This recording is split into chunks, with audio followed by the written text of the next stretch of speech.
You will have to simply click and hold this crown control button to get the power off menu.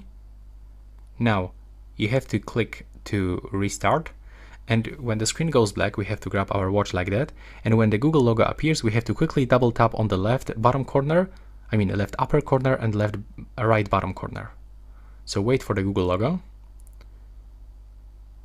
It will appear after a few moments. There we go. And now quickly double tap. And now we are in this fast boot mode, so we have to click on this side button.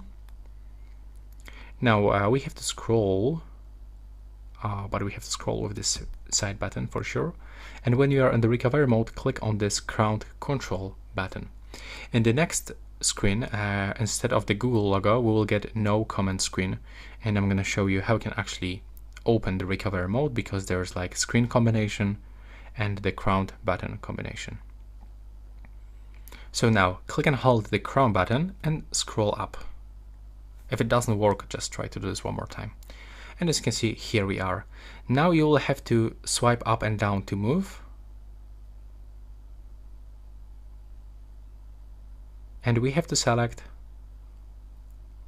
this, wipe data factory reset. So click on the crown control button, scroll and select factory data reset.